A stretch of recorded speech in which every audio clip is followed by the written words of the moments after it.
Good afternoon. My name is Eva Twalkowski. I'm the Community Engagement Officer at Local Land Services, at Hunter Local Land Services. Welcome to the fourth live stream workshop series, Who is Living on My Land? We'll be presenting on the wildlife camera monitoring program, which was undertaken over a 3-month period at the end of last year. And the program was designed to capture high priority pest animal species, and this data will help identify appropriate and appropriate feral animal control options, particularly for the Branxton, Greta and Leaconfield areas. It's also designed, this data will help then to reduce the threat and impact on native wildlife and livestock. This is also part of a larger program called the Every Bit Counts program, which aims to connect small landholders, particularly in peri-urban areas, and helps in identifying and running tailored programs, workshops and events to support a diverse range of agricultural activities across the Hunter region. So there'll be a number of presentations today. We'll have Rosemary Raw from the Rural and Environmental Management. Rosemary will be provide the results of the 3-month wildlife monitoring program. This will be followed by Kyra O'Brien, Hunter Local Land Services Biosecurity Officer. She'll provide an overview of the Biosecurity Act and current programs that are being undertaken in the Branxton, Greta and Leaconfield areas. We'll also have a presentation by John Schultz, a landholder in the Leaconfield area and also part of a newly formed land care group. He will share his experiences with pest animals and some of the activities that he's been involved in. We also have feral animal control demonstrations, and at the end of every presentation there'll be a Q&A session. So just a reminder that this is a live stream and interactive workshop, so we really encourage you to send in your comments and your questions throughout the presentation. They'll be answered during those Q&A sessions. There should be on the top right hand side of your screen the chat box, which you can send your comments and questions through. So I hope you enjoy this workshop and I hope you find this informative, and thank you very much for joining.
Good afternoon. I'm Rosemary Raw. I'm part owner and environmental services manager for rural and environmental management, and I'm here today just to present the results of the vertebrate pest strategic game camera monitoring program that we undertook across the Hunter between September and December 2019.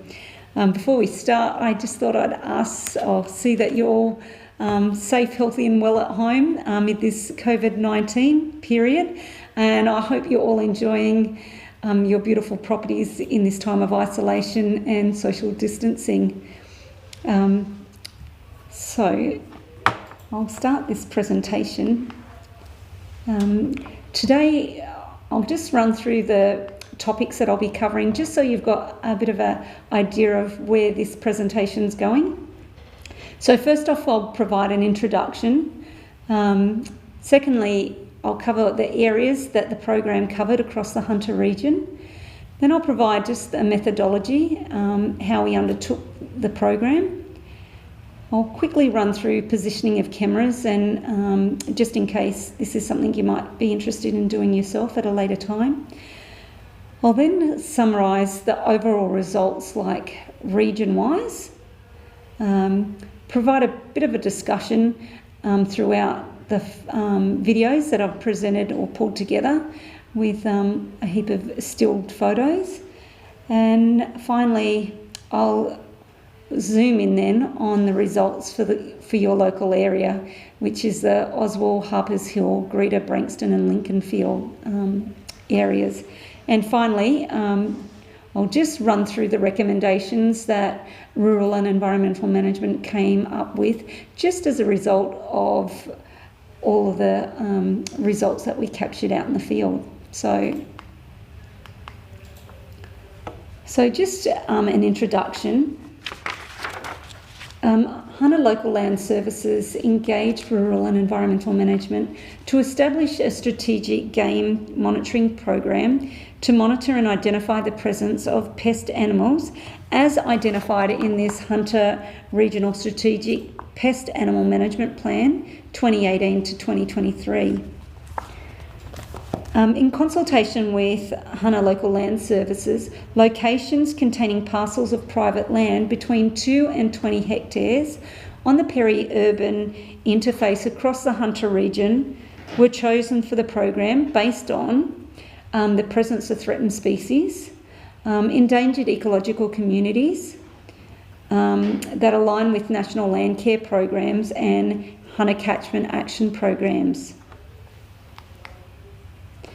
Peri-urban areas were targeted for the program on private land between 2 and 20 hectares across those peri-urban interface areas, and basically we're looking for areas that were too small for traditional vertebrate pest management to be undertaken or are located outside urban build-up areas where domestic animals are dealt with by local council. The parcels of land in these peri-urban areas, although are productive, are in most cases not large enough to provide or generate a full income. Thus, property owners are not, they're time limited because usually they've got a full-time job, and they may be limited in expertise, and further, they're not likely to be trying to protect an agricultural income, so not out there trapping and trying to get rid of these vertebrate pests. The parcels of land fall into a grey zone, that is, they're too small for those traditional vertebrate pest management techniques to be used, and as mentioned, they fall outside of local council scope. That is, council rangers are usually dealing with domestic pets that have gone for a bit of a walk or escape their backyard enclosure, and they're not actually equipped to deal with feral dogs or feral cats or foxes that we're kind of looking for in this program. So the areas covered by this program included 25 game camera locations in priority peri-urban areas.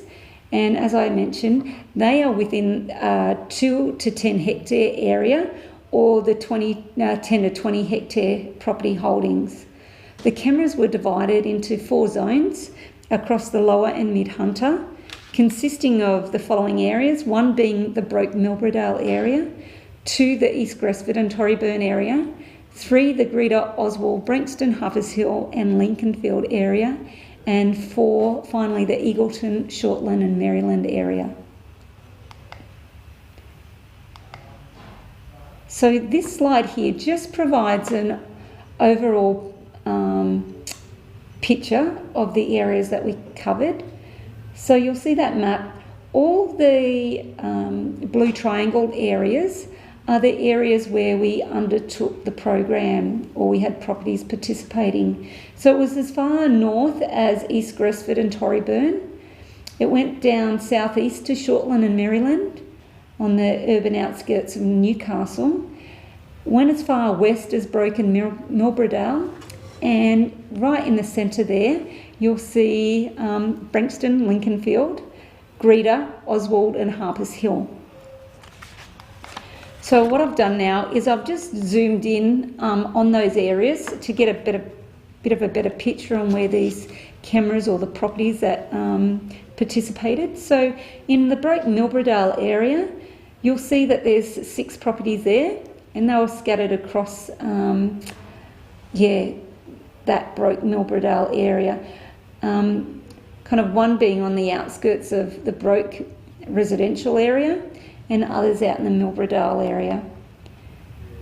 East Gresford and Torryburn, we had 4 properties that participated here. They were relatively close. Next we had the Greta, Branxton, Leaconfield area, and there were 9 properties or landholders that participated. So here you can see a little better the how that peri-urban interface works with those built-up residential areas kind of seen with East Branxton and Greta. If any of you are property owners that participated in the program, I just suggest that you take a note of the number associated with your property or thereabouts, so that when I flip through the results, you might be able to line those up. The next slide shows the Eagleton area, which is just north of Raymond Terrace. There were 6 properties that participated in the Eagleton area. And finally, the Shortland, Maryland area, there were only 2 properties that participated in that peri-urban area down there. So what I'm just going to run through is basically the methodology that we used. So there were 28 motion sensor cameras established across the 27 properties or locations in the Hunter region. Sites were chosen based on optimal areas to study in that peri-urban interface and also landholder interests. So thanks very much to all those landholders that put their hand up and opened their property up to allow us to head out and establish cameras. 4 types of motion sensor cameras were utilised, and they included Scout Guard and Boulevard Scouting Trail cameras, ranging from 5 megapixel cameras right through to 16 megapixel cameras.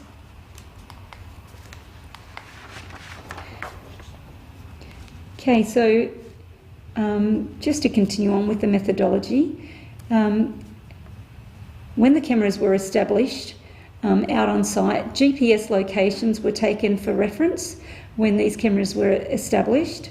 Cameras and the SD memory cards were all labelled with unique identities. That was in order to keep track of, where those pests and other animals were photographed. Cameras were checked periodically over a 16-week period. After the cameras were initially established out in the field, the next week we went back out and rechecked those cameras just to make sure they were capturing what we're after, and also identifying whether there was anything in there or around the camera that was causing unintentional photos to be taken.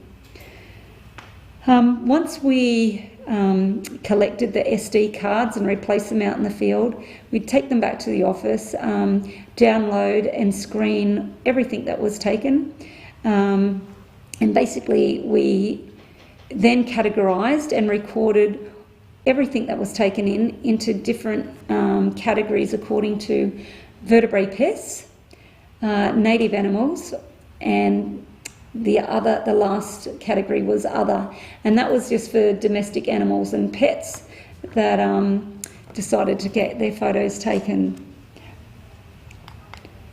The next screen just illustrates what our cameras, or what some of our cameras look like up close, and then there's also a picture of a camera established out in the field. Depending on where it was and what the vegetation was like, just depended on how camouflaged they looked.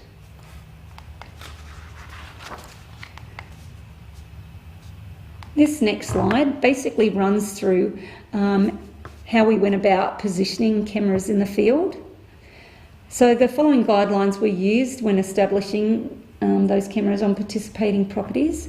We preferably chose locations where we knew there was animal activity, and that was landholders provided a little bit of feedback there and mentioned if they had any issues in the past and where those animals kind of tracked on their property.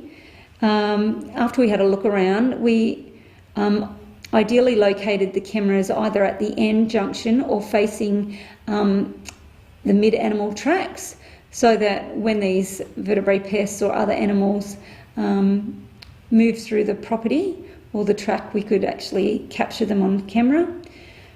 We'd set up the camera on a post or a tree between knee and waist height, so approximately 1 metre high. This was set there to target the majority of mid-range animals, that is cats and foxes, right through to the larger size mammals, including deer. We used secateurs and our hands to remove and cut any grasses, twigs or branches that were in front of the cameras that may obscure the photos or trigger the sensor unintentionally. And we ensured that the camera was, of course, upright and secured to the tree or post with the strap provided. We tested the camera at approximately 3 metres distance just to ensure the region of interest was as expected.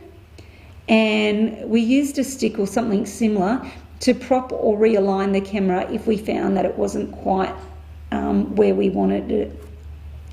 There was the option to camouflage the camera with additional paint, leaves, twigs and bark, and usually when it's on private property there's no problem to pop the camera up without having to do that additional camouflaging, but we did have one of our cameras on a public space, and we did camouflage and hide that camera as best we could, and it took really good shots up until it was stolen the last week of the program. So that's just a note for future reference, or depending on where you're placing a camera in the field. To avoid potential false triggers due to temperature and motion disturbances, avoid aiming your camera directly at a heat source such as sun, heated stone or metal. Okay, this first table that's up on the screen here basically runs through what fauna was identified across the whole program. So the pest animals are in that left column, and all of these animals or pests were captured. We had wild dog, European red fox, we had wild deer, feral or stray cats, wild rabbits, European hares and Indian minor birds. In the right column is just a summary of the native fauna that we captured on the cameras. Plenty of kangaroos and wallabies. We had possums, both ringtail and brushtail. Native birds, there was a nice variety. Echidnas. We had common wombats, lizards including bearded dragons and lace monitors, or otherwise known as goannas, bats, and although we didn't capture koalas on our cameras, in the last week of the program, koalas were actually identified and tracked through one of the properties that one of our motion cameras was set up at, so I thought we'd include it just because it happened. So next we come to the overall results. So basically along the base of this graph, it highlights the 27 properties that participated in the program, and on that left-hand side is the number of pest species identified. So I'd like you to note that this is the number of each of the species that were photographed or captured on the cameras, but just the overall species that were actually identified on the separate properties. So if you're one of the participating properties and you can remember the number that I suggested back on the figures that illustrated the areas we covered, you might be able to correlate that with what you had out in the field. But basically, 92% of the properties recorded at least one vertebrate pest out on site. 19 out of 27 properties had foxes that were captured on camera. 10 out of the 27 properties had wild cats or feral or stray cats captured on camera. Followed closely, 9 out of the 27 properties had hares or rabbits. 6 out of the 27 property had deer captured on camera. 3 of the 27 properties had wild dogs captured on their cameras. And it's probably worth noting that the three out of the 6 properties out at Eagleton had those wild dogs, and finally one site had Indian miners. So moving along now, I've just got a graph up that illustrates the native fauna that was captured on the cameras across the 27 properties. Good news here is that 27 out of 27 properties had at least one type of native animal captured on film or camera out on their properties. So just in summary, 19 out of 27 properties had kangaroos or wallabies. They are the blue lines.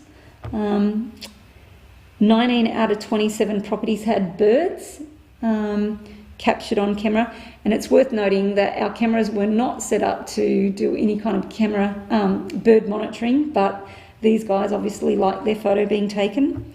10 out of the 27 properties had brushtail possums captured on film.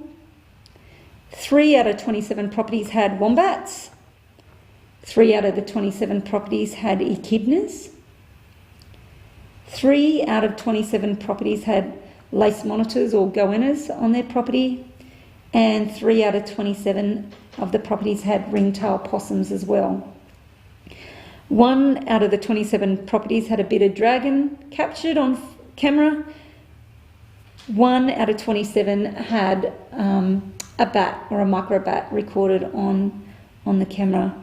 There is the 1 out of the 27 properties that had the koala. It, as I mentioned, wasn't captured on our camera, but thought it was worthwhile noting because it appeared the last week of the program. This last graph just illustrates the results of birds that were captured.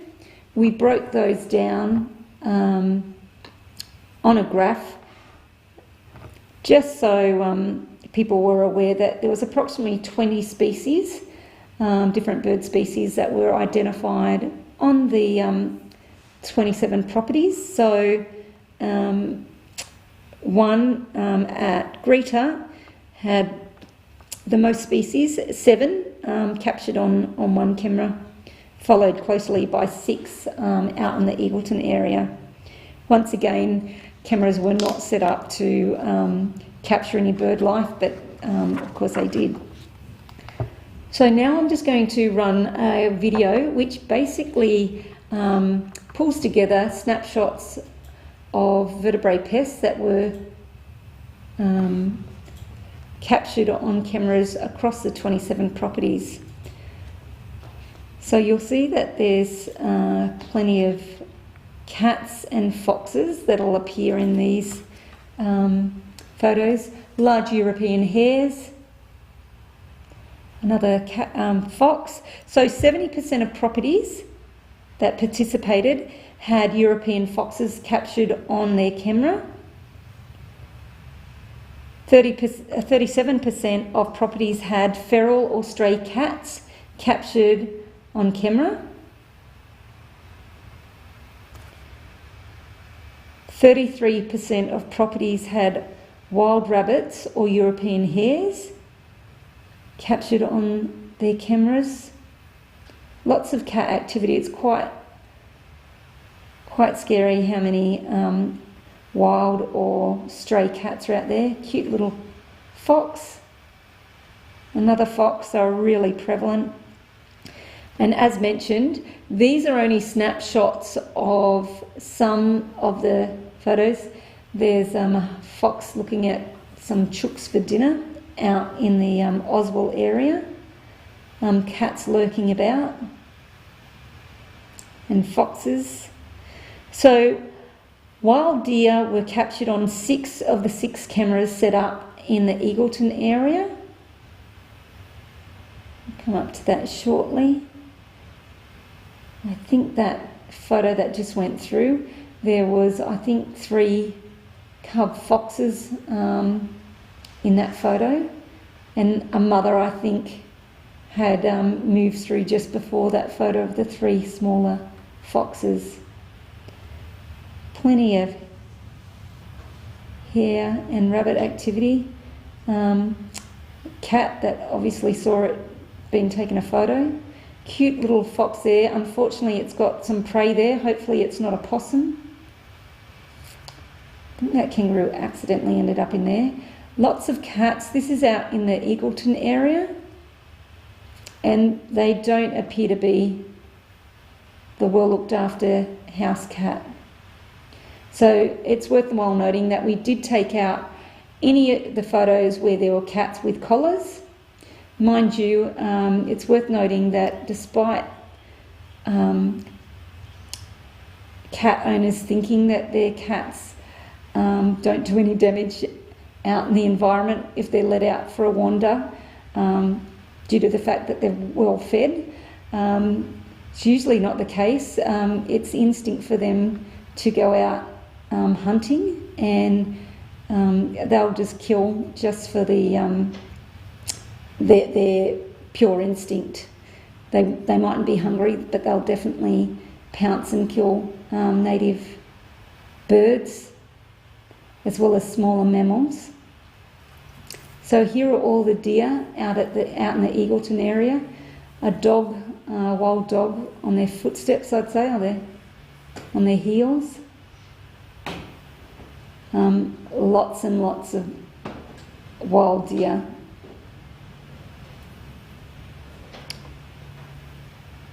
Another fox following the deer. It's a fox posing for the camera there. A cat in action. Another fox deciding he wanted his photo taken. So lots of activity out there.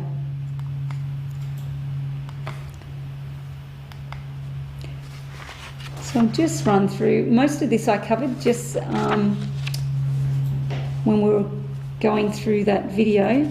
As I mentioned, at least one vertebrate pest was photographed on 92% of the properties, which was quite alarming.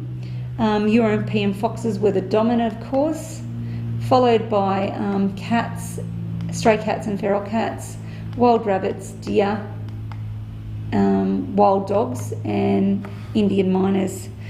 Due to the significant presence of pest animals, it is strongly apparent peri-urban areas urgently require assistance in managing, controlling and eliminating vertebrate pests, which probably aren't causing most people in these property areas too much of an issue until it comes to these wild dogs or foxes making kills. Otherwise, people don't even know they've got these pests lurking about. But the presence of these, and if something's done, will definitely assist in protecting our native fauna. So,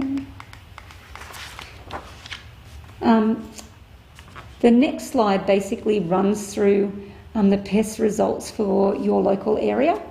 So this graph is basically a summary of that larger graph that I showed at the beginning. And I'll just find my notes for that.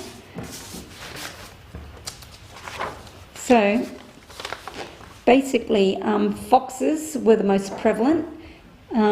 6 out of the 9 properties in the local area that participated had foxes that were captured on the cameras. We had 3 out of 9 properties where feral or stray cats were captured. 3 out of the 9 properties also had hare, rabbit or a combination of the two that were on their properties. And finally, there was 1 property that had Indian miner birds.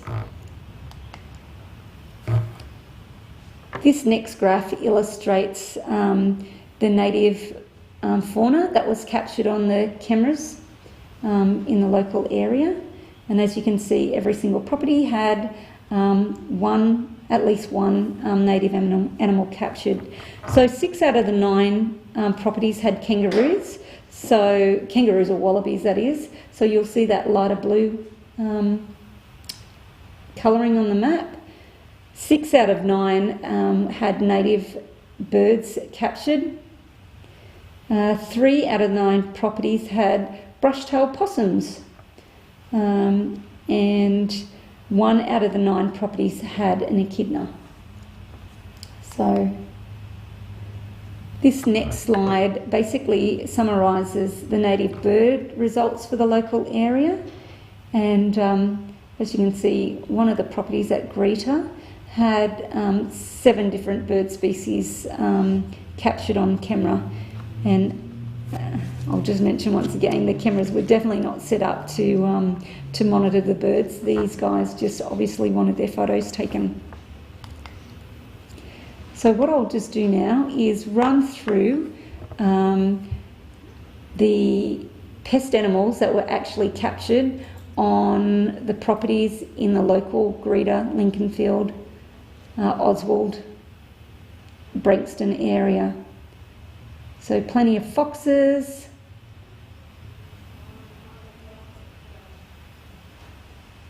and cats.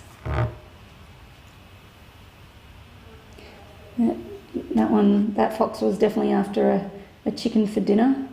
There's rabbits here. Cat once again. And fox. So as mentioned, these are only a few of the photos. There were plenty others, but they just basically showed some of the pests in the local area. And once again, here is just some photos of the native fauna in the local area, your ravens, your kangaroos. That's an echidna in that photo. Got some ducks. magpies or peewees, cockatoos, kangaroos again. Those two were trying to tough it out.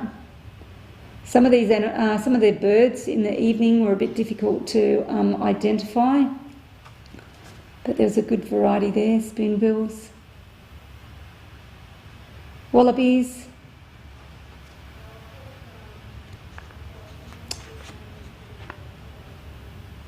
possums, a lace monitor,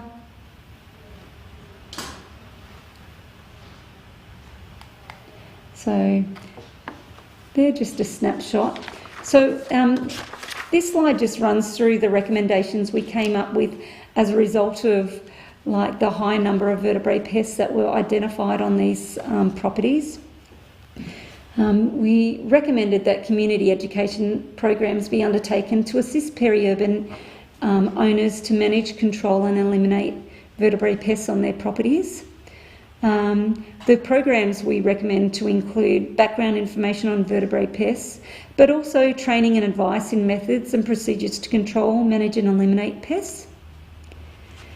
Where possible, supply materials, equipment and traps to capture and remove vertebrate pests from properties.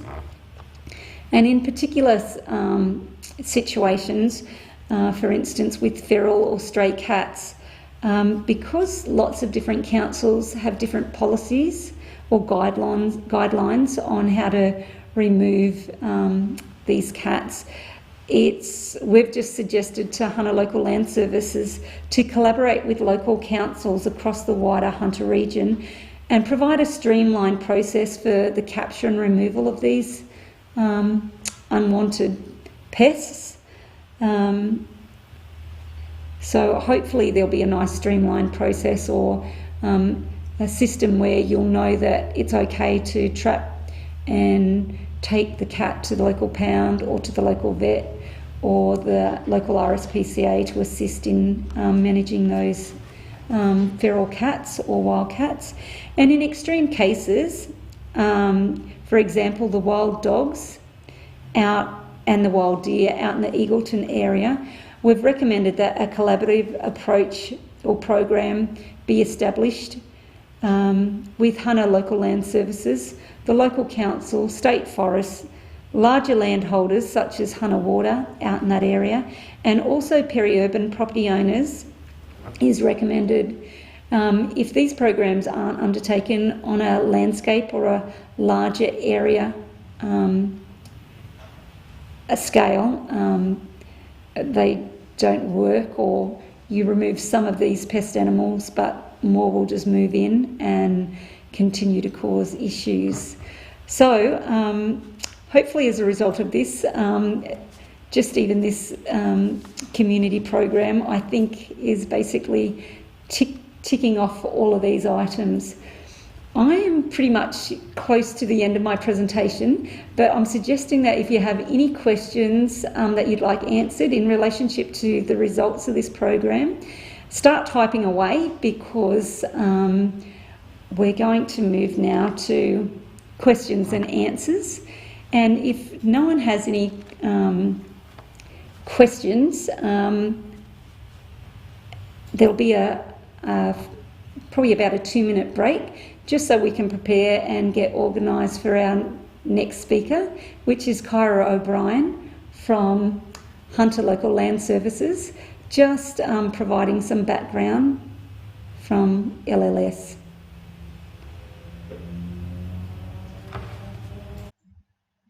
So no questions have come in as yet, but I did.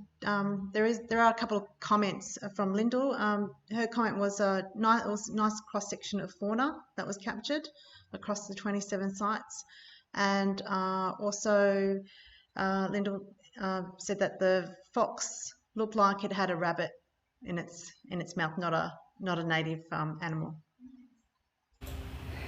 Thanks, Linda. Yes, indeed.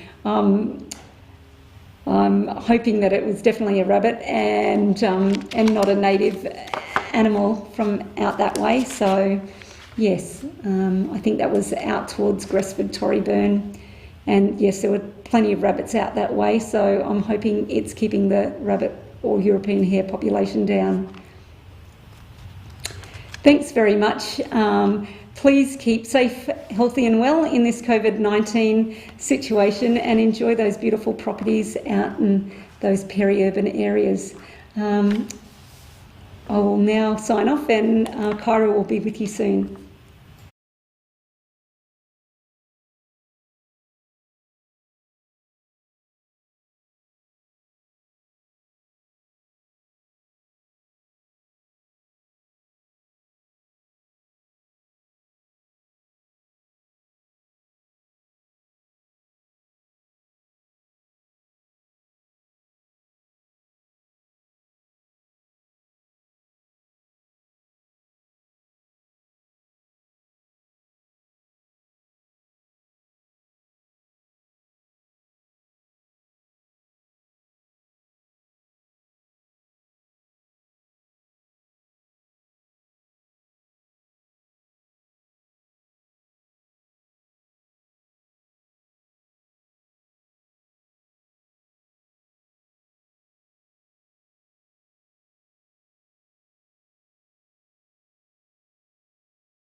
Hi everyone, I'm Kyra O'Brien from Hunter Local Land Services, Biosecurity Officer based at Tocal. I'm going to be talking to you today about some general information in regards to pest animal management in New South Wales and the Hunter, and also give a bit of detail about more relevant programs for the Branxton, Greta and Leaconfield areas. Under the Biosecurity Act 2015, biosecurity is a shared responsibility where government, industry and the people of New South Wales work together to protect the economy, environment and community from the impacts of pest species. Public and private land managers all have a shared and equal responsibility to eliminate and minimise biosecurity risks across land in New South Wales. Regional strategic management plans have been developed across all LLS regions to encourage engagement and participation across all land tenures to enhance the participation of coordinated pest management activities for improved outcomes of the local areas. Government plays a key role in coordination and regulation for pest management under the legislative framework.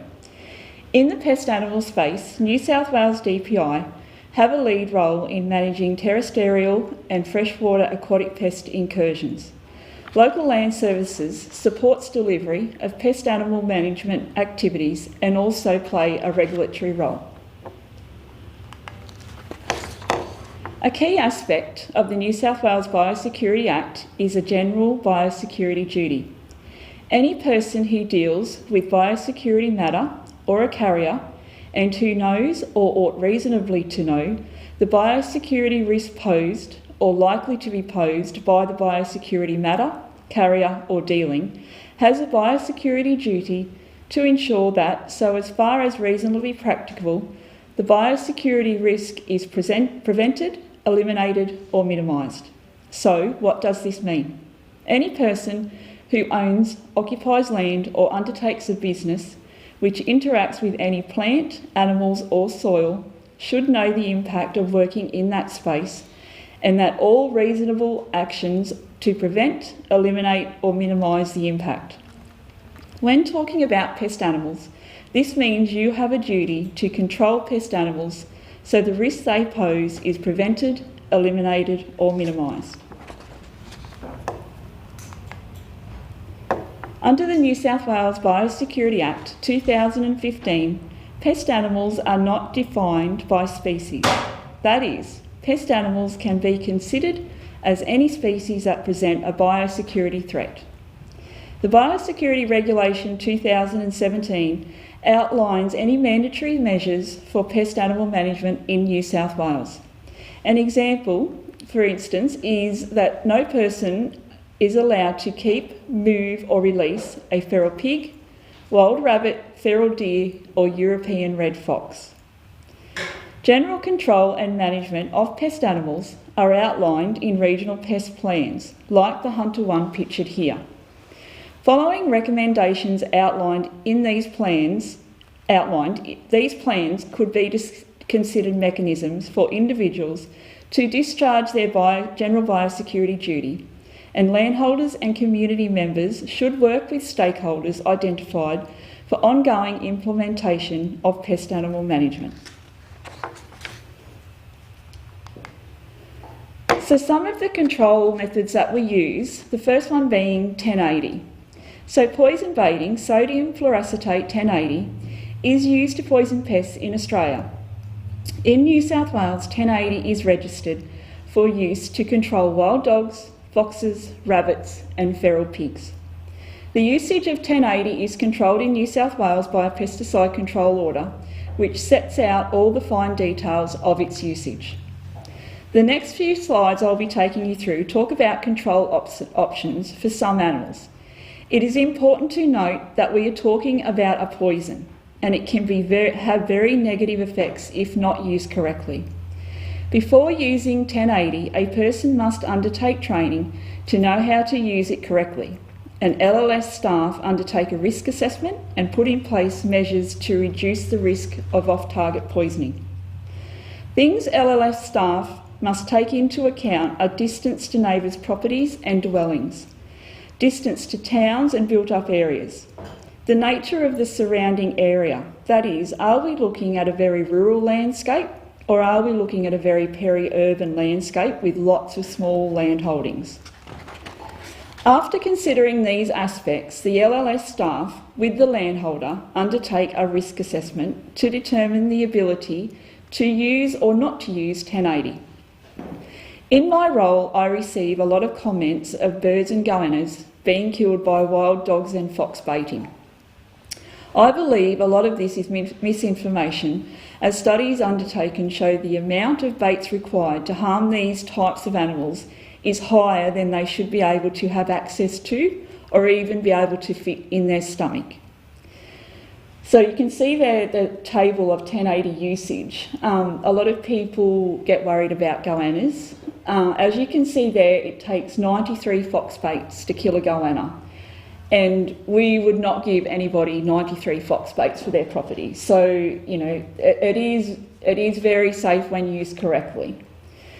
So while I'm referring to the 1080, we also have pindone, which is used for rabbits, and similar conditions are associated with it. It also is a poison and is extremely poisonous. It requires 100 milligrams to kill a dog as opposed to 3 milligrams of 1080.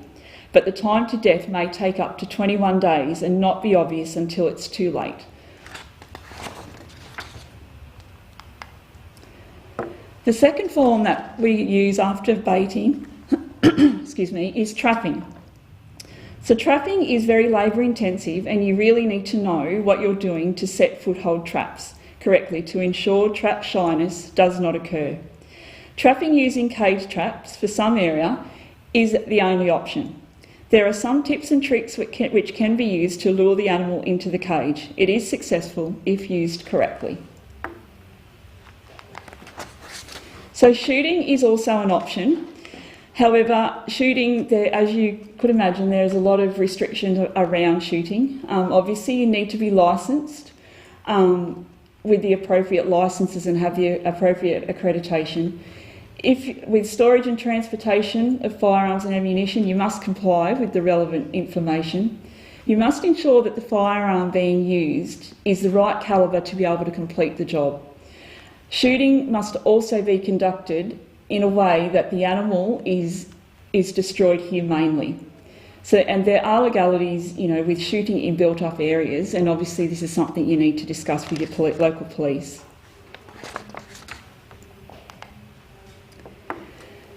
So under the plan, there are strategic objectives for wild dogs. So we do know, even though there probably wasn't wild dogs sighted, you know, on Rosie's, on the information supplied, you know, that we got through the camera monitoring, we do know that wild dogs are around the area of Branxton, Greta and Leaconfield. So under the plan, the strategic objectives for wild dogs are to reduce the negative impacts of wild dogs on stock and landholders, utilising best practice, ensure all areas of the region are covered by best practiced wild dog management plans and serviced by effective cross-tenure coordination, support landholders to undertake coordinated control, ensuring landholders are accredited to use 1080, and provide training on effective control methods. Support dingo conservation and management in identified conservation areas. So for you as a landholder to be able to achieve this, you could participate in coordinated pest control programs that incorporate both primary and supplementary pest control. Report any wild dog activity to neighbours and your local biosecurity officer. I can't stress this enough. This is very important to us. We don't know what's going on in your local area if we don't get told about it. This reporting can also be done on the app Feral Scan, and ensure that any food sources such as carcasses, offal and food scraps are properly disposed of, and ensure that your own pets and working dogs remain on your own property.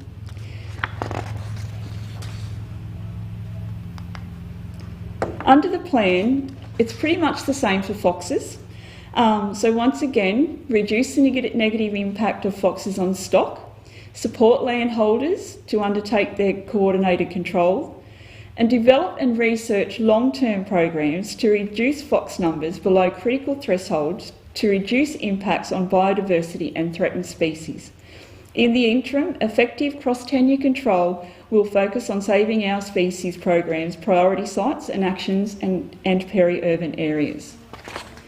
So once again, for you as a landholder, to be able to achieve this, you could participate in the coordinated programs, report any fox activity to your neighbours or your local biosecurity officer, or through the app Feral Scan, and ensure that any food sources, such as your carcasses, offal, food scraps, are disposed of. Foxes love getting into garbage bins, so if you've got your garbages, don't have it overflowing with garbage and the garbage all over the ground. Try and keep it contained in the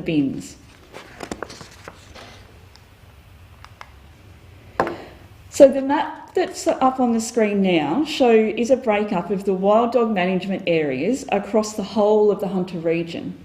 So as you can see, the Hunter LLS has been broken up into 9 areas. So these boundaries can form good areas for pest control management groups to use as coordinated management areas. So you can see there, like we've got the Allen Patterson Williams and then the Lower Hunter. So they would be, the 2 areas that, would work well for the actual Greta, Branxton, Leaconfield area.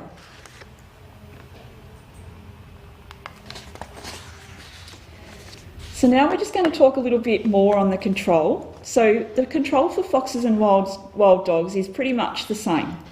So poison baiting is an option as long as all distance restrictions can be met, and that, for example, the 5 metres from property boundaries and 150 metres from neighbours' dwellings, and all other significant things in the pesticide control order. If we can meet that, we can use 1080.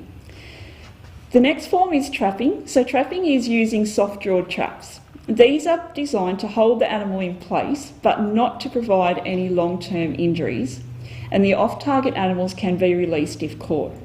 Cage traps are also an option, although don't perform as well, but cage traps are somewhat more reliable on foxes than dogs. They can be used by people who don't have experience with foothold traps, and baiting is not an option due to the property location or distance restrictions. In a little while, we'll be putting up a video of Peter Raw, and he'll do a demonstration of the traps, and you will appreciate when seeing that how hard it is to actually set a trap. It's something that you really need to learn, and we do have courses for people if they do want to go down that track and learn how to set soft-jawed traps. Shooting is also another option, but once again, as I spoke about, the legalities around it, and you need to make sure you're licensed, which everyone knows, and it does require a certain skill set to be able to to shoot dogs and foxes. So with your wild rabbits, once again, they are under the plan. So the strategic objectives for rabbits are to reduce the negative impacts of rabbits on grazing land and biodiversity through a coordinated program to substantially reduce rabbit numbers in the long term. Support landholders to meet their general biosecurity duty and utilise best practice control. So with your control options for rabbits, you've got your poison baiting. So the 2 types available are 1080 and pindone. 1080 we would not use in the area due to the restrictions around 1080, but pindone is something that definitely could be used. Pindone is usually applied to chopped up carrots. So firstly you have to free feed, which could take you a week if not longer to get the rabbits eating the carrots, and then a week to complete the baiting program following that. So you normally give them 3 poison feeds, but the free feeding, I can't stress enough, is the most important part of rabbit baiting. The other option is RHDV, which is your calicivirus. It is also applied to carrots. Once again, you need to free feed. It's important that the rabbits are eating the carrots prior to the calicivirus being placed on the carrots. Because with the pindone and the calicivirus program, what you want is an uptake of carrots. Basically you need to get up the next morning and have no carrots left, because you want as many carrots eaten as possible by the population. I always recommend with the calicivirus, the results can be varied. So, it's not going to fix our rabbit problems, but a calicivirus program followed by a pindone program is a very good option. The best control for rabbits is harbour destruction. So if you've got, piles of wood in your backyard, it's a good idea to try and, burn it or get rid of it, or any type of, like rubbish or whatever. They will live under there. So get rid of that. If you know where you have warrens, the ripping of warrens is a great option as well. Another option is fumigation of warrens. This can be done, but it is really only its success depends on the warrens being closed up. So you really need to get your hands on a smoker. And then basically that, you put the smoker down the hole, and then you set it going, and then you look around, and if you've got any smoke coming out of any other holes, you haven't got all your holes filled in. So then if you put the fumigation down, obviously it's going to escape, so you're not going to have success for that. So you need to make sure that they're all closed in before you go down that path. Shooting again is another option, but I probably wouldn't use a shooting program until you've done all the other control methods prior. So feral cats are also under the plan. So the strategic options for those are to reduce the negative impacts of feral cats on threatened species, support the research into effective control techniques and strategies for cats, including development of biological controls and non-lethal strategies, develop and resource long-term programs to reduce feral cat numbers below critical thresholds, to reduce impacts on biodiversity and threatened species. In the interim, effective cross-tenure control will focus on identification and control of cat breeding sites and peri-urban and urban areas to reduce risk to humans. Encourage the responsible cat ownership and local government and Companion Animal Act controls. Support identification and awareness of key assets in the region that are impacted by feral cats, and integrate feral cat management with management of other feral predators. So with your feral cats can be trapped using cage traps or soft-jawed traps. Feral cats can be shot. There is no poison registered for feral cat use in New South Wales at this stage. When trapping, shooting cats, it is important to know if it is feral or not. If you believe or have reason to believe it may be a domestic cat, you can take a caged cat to your vet or local council for formal ID so the owner can be contacted. If you have destroyed a cat that was threatening the life of another animal, then call the local council for them to identify the owner. When considering a feral cat program, please speak with your local council and a vet to make sure you know what to do. So forming your groups. The formation of local groups and co-united joint ownership and control of the pest animal problem will assist landholders to gain successful, long-lasting results from their efforts. There is no need to start from scratch with groups. Look at what other groups are already active in your area.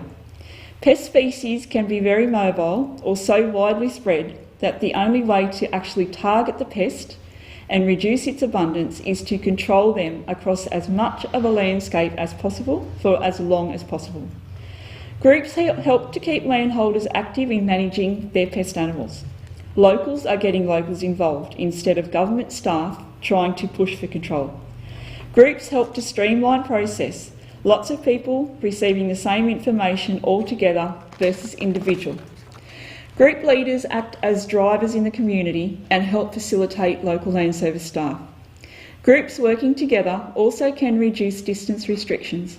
I also feel having local groups makes baiting lower risk as the local area becomes fully aware of the problem and control their domestic animals accordingly. Feral scan can be utilised by groups, keep informed of control programs as well as sightings and impacts. Feral scan also acts as a recording tool and informs local land services about sightings and impacts of pest animals. Now, in the Branxton, Greta, Leaconfield area across the river at Leaconfield, we've just had a new land care group that has been established, and we do have John Schultz here today who'll be talking to us about that. But further up the river, we also have the Lambs Valley group. Now, the Lambs Valley group are a very active group. And I think with the Lambs Valley group and then coming down into the Leaconfield group, and then, if a group can be formed in the local Branxton, Greta, Leaconfield area, we're going to have a really good little community network happening. There is control being done at the top in the Lambs Valley group. They do bait up there twice a year. Lower down in the Leaconfield area, we have some landholders down there that actually bait as well. So it would be great with this Leaconfield group that John has formed in the middle, that will just tie everything up. Because as we know, the dogs are running up and down the river, pretty much, is what we know. And historically, I know that there have been quite a few dogs trapped along the Hunter River on the Leaconfield side. So we need to try and encourage the landholders on the Leaconfield side, the larger landholders, to get on board so that we can then get some really good programs happening in conjunction with Lambs Valley and Luscontyre. So that's it for me. So just remember, we are here to help in any way that we can. If you've got any questions, I think we've got our little chat thing happening. Please punch away. And then, yeah. So we have John coming up in a minute. So, yeah, thank you. And thank you very much for your time.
Good afternoon. My name is John Schultz and I'm here to talk about the Luscontyre Landcare Group. Luscontyre Landcare Group is probably one of the newest groups formed in New South Wales, and it's open to all residents of Luscontyre, which is between Maitland and Singleton. It's an area that is bordered on one side by the Hunter River and a mountain range on the other. A group of local landholders got together last November to decide if we needed to have a land care group, and we had enough common issues that we thought we should go that way. So at the moment we have 12 paid up members, and there's a number of other people who've indicated they want to join us. I'll talk about why we formed our land care group, how we went about it, what we're doing and what the future holds for us. To kick off, I got in touch with our land care coordinator, Stacey Mail, who ran us through the steps, and the first step was to hold a meeting amongst interested parties to see what we could do. So we had a meeting in November, and we had about a dozen people turn up, and we sat around and we talked about all the common things that were affecting us, such as dogs, rabbits, weeds, the riverbank, pasture, lack of trees, things like that. We had enough commonality amongst ourselves that we decided, yeah, we'd like to have a land care group. So we took a vote and elected people to various positions and got ourselves underway. Since then, we've adopted a constitution, opened up a bank account, and got ourselves organised, where we were having a monthly meeting up until COVID-19 swatted us down like everyone else. Our meeting was held at the local pub. There's nothing too hard about it. We just picked a venue where we could all get together at a time that suited everybody. And we have a meal, a meeting, and then we try and have a guest presenter talk to us about something to do with trees or the environment or pastures, whatever we can. At our last meeting, we had Kyra O'Brien come talk to us about the need to control feral dogs, and we had set up a meeting, it's not a meeting, a training day in May, where we're going to learn how to use the baits so that we could do a baiting program. Unfortunately, all that at the moment is on hold. To this point in time, we have organised our monthly meetings and we had a chart set up so that we would have we would know what speakers were coming up down the line, and we've had to put that on hold. We've set up a Facebook site. If anyone's interested in having a look at what we do, it's called Leaconfield Land Care Group. We also liaise with the Lambs Valley Land Care Group in relation to dogs, which are a major problem in our area. 10 years ago you'd be lucky to see a dog, but we regularly see dogs every year now. Last year we had a baiting program with Lambs Valley where Jordan Skinner came along and he put out 4 baits for us. 2 of those baits were taken, and that was a bitch and a couple of pups. This year I've already seen a dog on my place, the same dog, and we don't know where it's come from. They just seem to move in to take up the gaps. So we try and liaise with Lambs Valley to do a baiting program every year. Also, we have set up a library of books and DVDs which are available to our members to use. It's a wide variety of things, from fencing right through to soil, trees, plants, birds, anything that's of interest to the members, and it's free to all our members to borrow.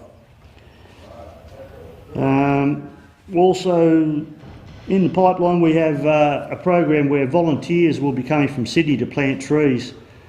As long as COVID-19 lets us keep going, we intend to have a tree planting program in September, and hopefully that will be an ongoing regular activity. The future for our land care group, well, hopefully we'll get some more members and we can keep going with ongoing programs like the tree planting, field days, movie nights, all sorts of things. I encourage everyone to form some group in their local area. There are many benefits, even if it's just for community. Getting to know your neighbours, landholders close to you, commonality with controlling dogs and pests, beautifying areas. I'm lost. Also, Landcare is a good source of funding. Landcare, you're able to get some grants to do these things that you'd like to do.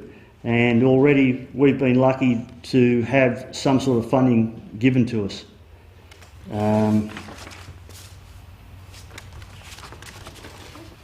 I don't know if there's anyone who'd like to ask any questions at this stage, but I'm open to all inquiries.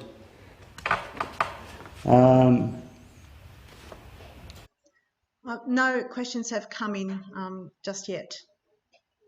Okay. Well, that's about all I've got, unfortunately. Thanks for your time. Peter Raw will be up shortly with a presentation, and I hope you all enjoy it. Thank you very much.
Hi, my name's Peter Raw. I'm here today to run you through some vertebrate pest control techniques. So, types of pests and fauna, the control methods, and a bit of a demonstration with a few of the traps. So the pest fauna we're looking at today are wild dogs, foxes, rabbits, hares, pigs and deer. So the control methods we're going to run through are biological control. For rabbits, we've got Calliciovirus and myxomatosis, 1080 baiting, which are meat baits, manufactured baits, ejector baits for dog, foxes, rabbits, hares and pigs.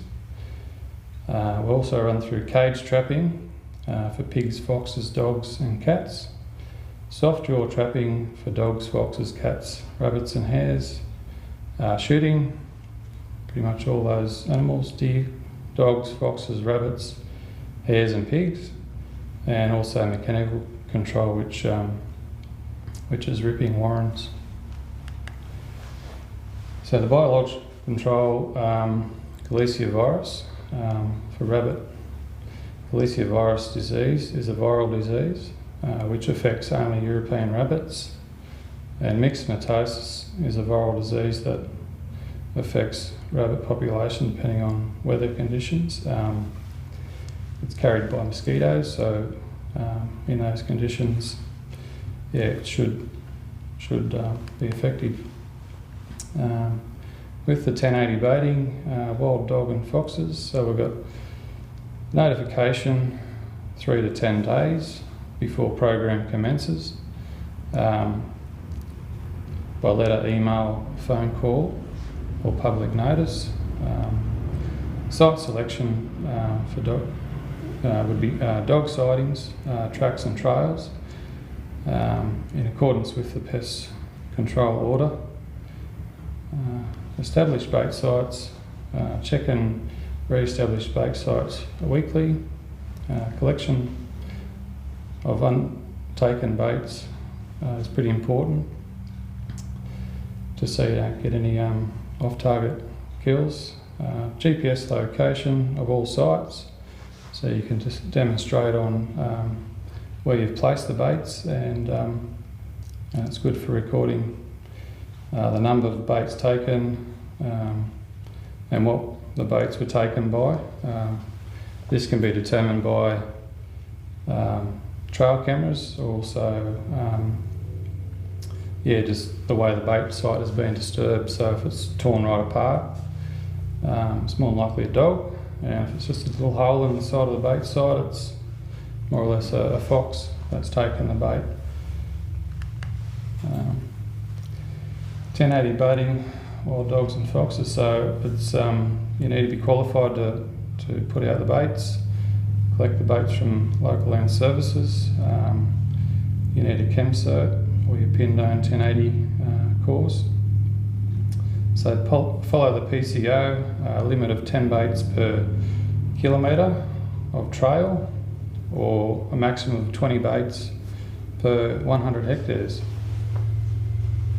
So notification, minimum 3 days, all properties within 1 kilometre of baiting. So it's important to inform your neighbours and locals of what's going on.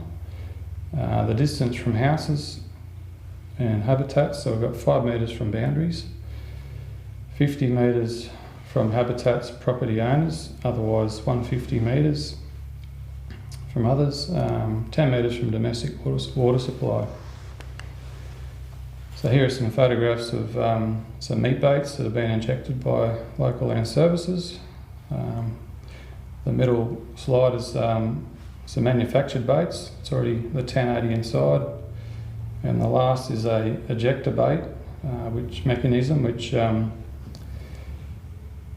it'll directly inject the poison into the dog or fox when it pulls up on the bait. We'll demonstrate that in a minute. So these are some bait sites in the field. There's some, normally you just hump the dirt up and put the bait in under the dirt, and foxes and dogs will sniff that out and take that. And also there's an ejector, looking down from the top, there's a ejector bait which has been set up for dogs or foxes. So here's a video of me just at home setting up, just as demonstration purposes, setting up a ejector bait. So I'll just run this through and explain how it's done. So we just have the ejector mechanism. You just slide it into a device which sets your ejector. Now that's just taken out. It's just a demonstration there of how it goes off. So that slides down and locks in.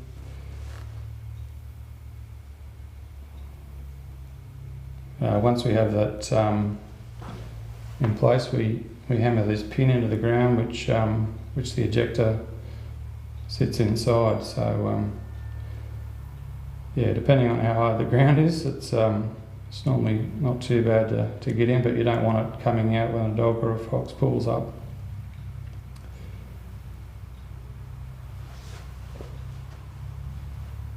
Yeah, so we just make a little divot around to get the ejector in a little bit further, just so we can. That's our lure that the 1080 goes into. That screws on top of our ejector. It's important to have glasses and gloves on when we do this. It's you don't want it going off in your face. So that's pretty well set in place now. There's no poison in there, so I'm just going to pull up on the top to demonstrate how it goes off. Poison will come out once the dog or fox pulls up. So they can be left in the ground for a fair while. They're easy to install and remove, once again by qualified people. So now we go into baiting rabbits, hares and pigs. So similar techniques are used for the 3 animals. So we also need to do notification again, 3 to 10 days before program commences, either by letter or phone, calls, emails, public notices in accordance with the PCO, site selection. So we've got to choose a site where pigs or rabbits or hares frequently visit or feed. So once you find your site, establish a free feeding area where grain or carrots are put out for a number of days, 5 to 7 days.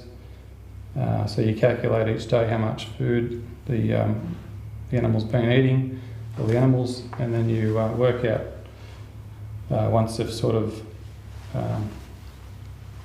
come to once they stop sort of overeating and looking for more, you know, the numbers are pretty well right as far as the kilos. And yeah, so we GPS the location, poison the feed by HLLS based on the kilos of free feed taken, and establish the bait.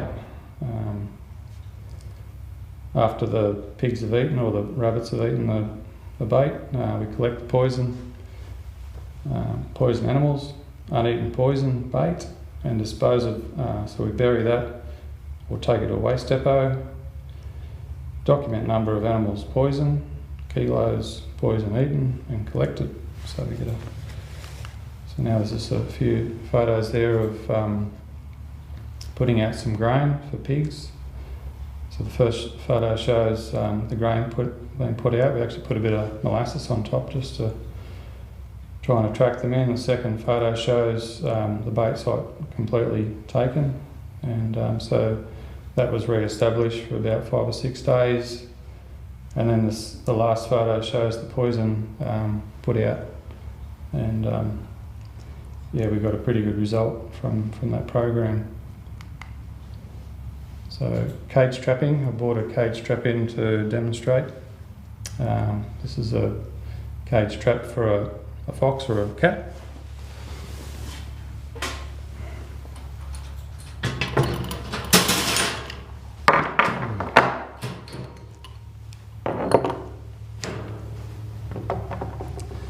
Yeah, so basically they come in all different sizes. So this cage trap is designed for mainly a cat, probably a small fox. So it's simply set up by opening that door, putting the lock in there, and then putting feet at the back of the trap, so that when the dog, the fox or the cat puts its foot on there, the door will shut just like that. So and then the animal's disposed of humanely. So yeah, we've got to establish these traps in a shaded or sheltered area. They're to be checked daily, preferably in the morning, and then yeah, euthanized humanely. The trap can be reset or put on a different location depending on the number of cats or foxes you have around. And it's always important to try and keep any human scent off the cage. So give them a good clean in between traps and use gloves. So there's a few photos there, similar to one we've got here on site. So we've got the cage trap, and then the second slide we've got 3 kittens in the trap. Now those kittens actually went to a good home. They were relocated through the council.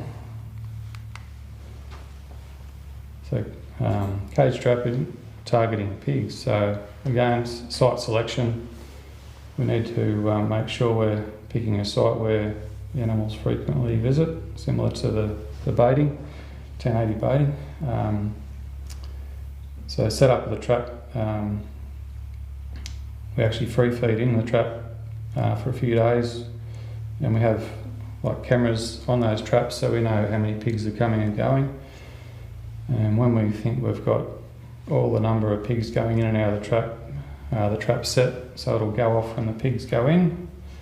And yeah, once they're accustomed to entering and leaving the trap. So check the trap daily and euthanize pigs humanely. So again, those pigs don't need to go to a waste depot, but dispose of those in a pit or so you can bury them. There's just a few photos of a cage trap for pigs. There's a few different ones on the market, but these ones you can actually build at home. They're a bit of work. And then the second photo obviously shows pigs being caught Yeah, so they're a couple of photos. So soft jaw trapping is another technique for wild dogs and foxes. So again, we've got to select a site, appropriate site based on sightings and tracks and monitoring. So establish traps. You also want to put them in a shade, like a sheltered area if possible. So we GPS the area and check them preferably early morning. So, and then once a dog or a fox is caught in those traps, we euthanize them humanely and reset the trap either in a similar spot or in another area depending on numbers. So this is a typical dog trap or a fox trap that we brought in today to show you. There's a fair bit of work in setting up a trap. You can't just buy one off the shelf. The traps need to be set up properly, and people that use them really need to be trained. There's a fair bit in them. So we've got a few photos here, one of a trap being set. So obviously the trap's in the ground, they're buried under the ground, the dirt's put back over the top. So you can't see the trap once it's in there, they've got to be fully camouflaged. And then there's a few photos there of the trap going off. That's actually two different locations. And this is a slide I'll show you just of a little bit of work we do in preparing traps for sites. There's this is boiling the traps, so in between trapping we've got to boil the traps so that they're not sterile, but so that there's no scent on them, and also there's wax in there as well, which lubricates the trap itself. So we put the trap in and boil it for 10 or 15 minutes, depending on the condition of the trap, and then they're just set aside to dry, and they're pretty much ready to go for next time. This next slide shows setting a trap. So we try not to disturb the area little as possible. So we just set the trap first and just make sure it's working properly. We'll find out, put it in place, see how it looks.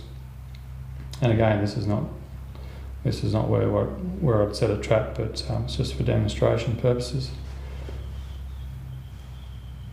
So once you have your trap sort of set, you sit it on the ground, just see where it's sitting and how it's sitting. Put it aside, scrape any debris off the top, put that aside because that'll go on last. And we dig out any dirt we need to dig out, and it goes into a sieve. We sieve the dirt back on later. So once we get to the required depth, we place the trap in. So it's important we don't disturb the area. The traps are normally pegged down, so we put two fairly big pegs inside the underneath the trap to hold the trap in place once a dog's caught, because they do struggle obviously to try and get out once they're caught. So you don't want to lose a trap or a dog once you've caught. So we'll pop the trap back in the hole. I won't peg it down for this demonstration, but you can also tie it to a tree or a post, and also put it on a drag. So the drag will slow the dog down, it won't go too far, or fox for that matter. The same process for catching rabbits as well. So there's a fair bit of work involved just in setting a trap. So yeah, it's probably going to be just about done. So once all the dirt's in, we don't want any rocks going in because that can catch on the jaws and release the dog.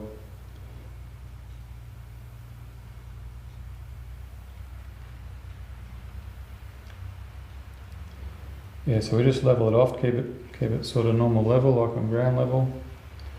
I haven't worried about dressing it up too much with leaves or grass or bits and pieces, because it's in an area where there's pretty much dirt anyway, so you want to keep it sort of how it was. And I'll set this trap off in a minute.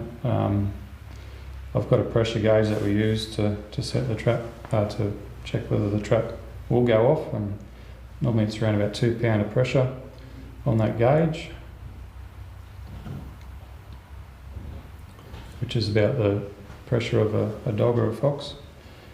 And you want a bit lighter pressure if it's a rabbit or a cat.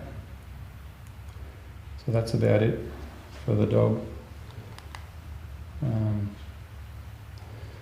So in any program, yes, we don't always get every animal, so we go through afterwards and do a shoot. So, and you might just want to do a shoot as a initial program if you know there's only 1 or 2 problem dogs or deer or rabbits. So yeah, obviously require a firearm licence, and also neighbours, notification of neighbours, and also the police. And mechanical, so there's mechanical ways we can keep out unwanted vermin. So we've got ripping rabbit warrens, so that'll disrupt the life cycle of the rabbits, and it's just another add-on to what we all already have in place. Also also fencing, so we can also fence out rabbits, dogs, foxes, whatever you want to fence out.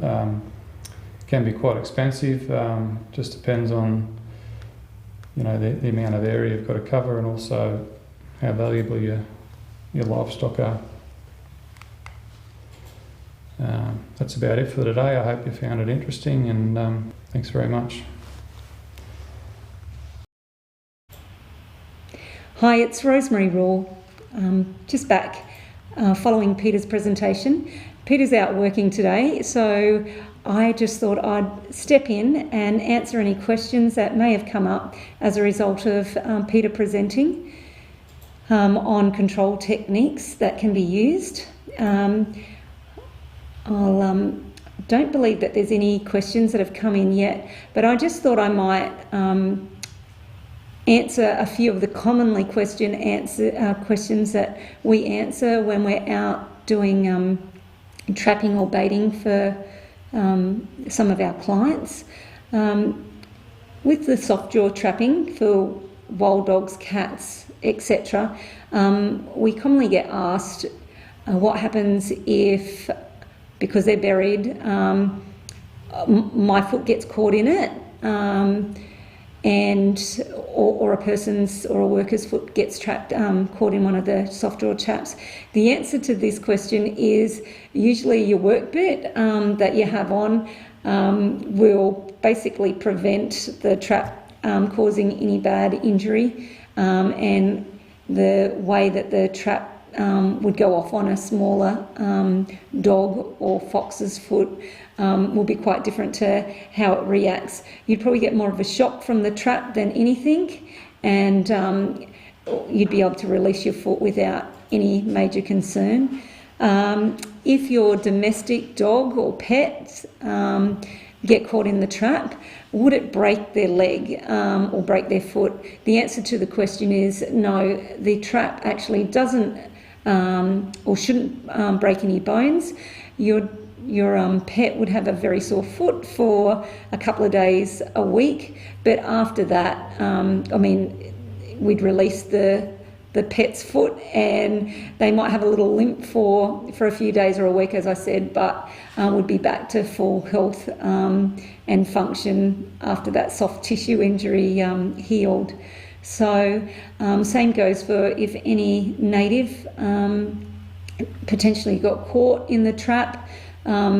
Basically they can be released, and usually they dart off pretty quick. The other another item that's happened recently was we've had some wild dogs on our property and our neighbouring property recently, and traps were set, and we popped a camera or two on them, and There was a large pheasant cuckoo, a beautiful big bird.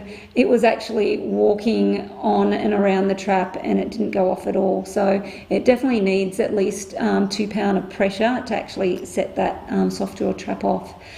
The other question that we sometimes get asked in relationship to 1080 baiting that we do is, you know, we know that you go out and establish the baits and go and renew them.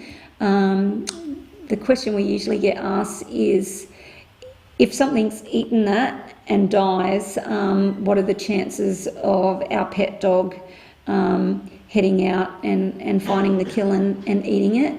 There's definitely a chance of secondary poisoning, and what we recommend is make sure you keep the presence of your pets is definitely home several weeks after the program's completed and the baits are collected, just to ensure that if there's any potential risk of secondary poisoning is kept to a minimum, and your pets don't get affected by it.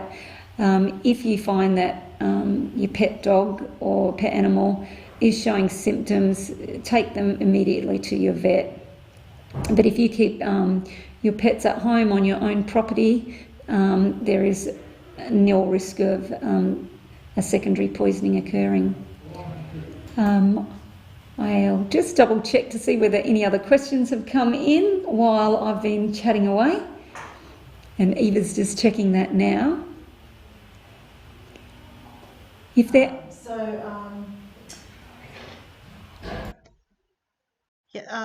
there is a question from Sue via Robin, which Sue's still having trouble with the chat. She just wanted to know, are the traps available to borrow or buy? Thanks, Sue and Robin. Look, shortly Kyra will be back on. I believe that they, depending what traps you're after, LLS or local land services do have traps available, and I'll let Kyra speak to that when she comes back on in a couple of minutes. But with those traps, especially the soft jaw traps, I highly recommend that you undertake some training in the use of those, because it looks quite basic setting those traps up, but there's a fair bit in it in getting that wild dog or that fox to actually put its foot in exactly the right spot for those traps to go off. So Kyra will speak on that shortly, and I believe that cage as well as soft jaw traps may be available, but via local land services. Recommend the introductory training for those traps, and if you like some more advanced training to assist in getting those feet in that tiny little area. It's like a needle in a haystack, trapping those dogs. I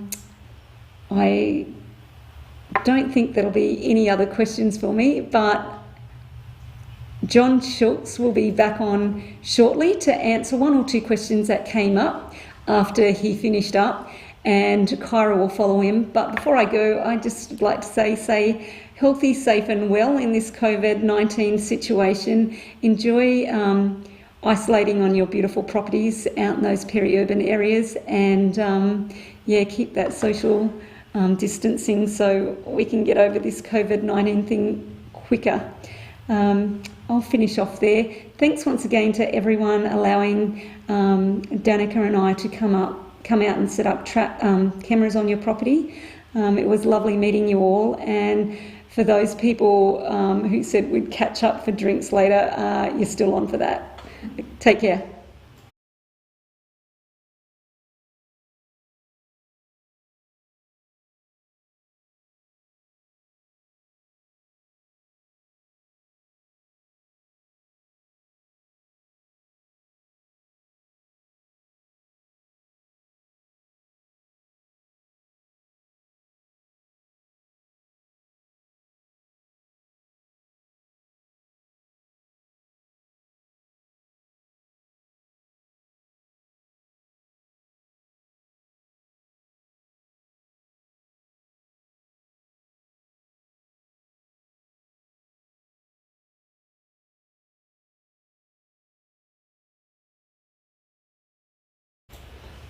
Hi, welcome back. I believe I've got a question come in about land care, so I'll let Eva talk to me as to what the question is, and I'll try and give you an answer.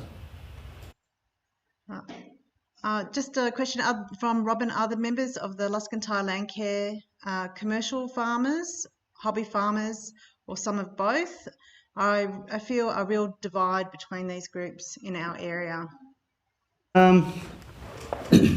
Now, I don't think there's a divide in Luscantile in groups. There's only probably a couple of intensive farms out that way. The rest of us have horses, cattle, sheep. Some would be more hobby farm, lifestyle wise.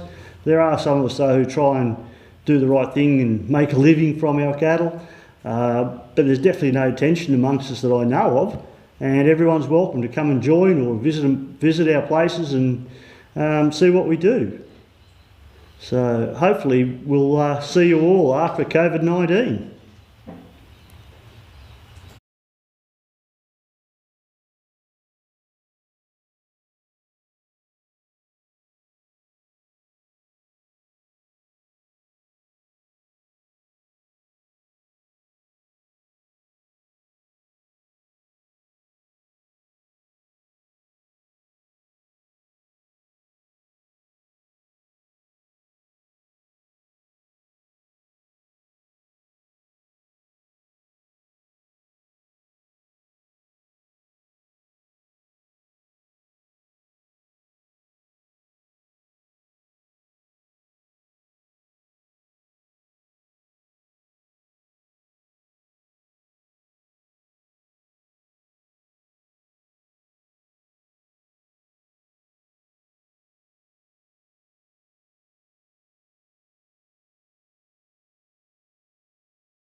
Hi everyone. I just wanted to come back on, just have a little chat about. I've noticed, during the monitoring results and the talk that we've had this afternoon, there's a lot of issues around foxes and foxes and rabbits in the area. I guess I just wanted to let you know that for me to try and work out a program, we probably just need to do. I need some more information. So basically, I think it'd be great if, we could, I know we can't at the moment, have a little group gathering out there. We don't have to actually form a group. We don't have to be that formal. I just basically need more information on where the problems are. So if you can get in contact with me, or if you can have a spokesperson out there that can gather that information, give me a call, email me, whichever way you'd like to do it, with some information on those properties that are being impacted, and then I can have a look at a map and we can work out a program, whether we can use 1080, we may not be able to do that, or whether we go down the training of the trapping. We do have traps and foot traps and cage traps available. So I think the first thing I need to do is just gather more information of where those problem areas are. So if you can get in contact with me, that would be great, and we can get that ball rolling. So yeah, just email me, call me, whichever is easiest. So Eva just wanted me to let you know that if you scroll down below your video, there are links to PestSmart, Feral Scan, Hunter Local Land Service staff contacts, so you should be able to find my information there, and also the Regional Pest Animal Management Plan. I just want to thank everyone for their time, and once again, as Rosie touched on, the people that participated in the monitoring program. It's been a really great, interesting program for the whole of the areas that we've done. Thank you to Eva as well. She's put in a whole lot of work with this, and yeah, so please be in contact, and thank you.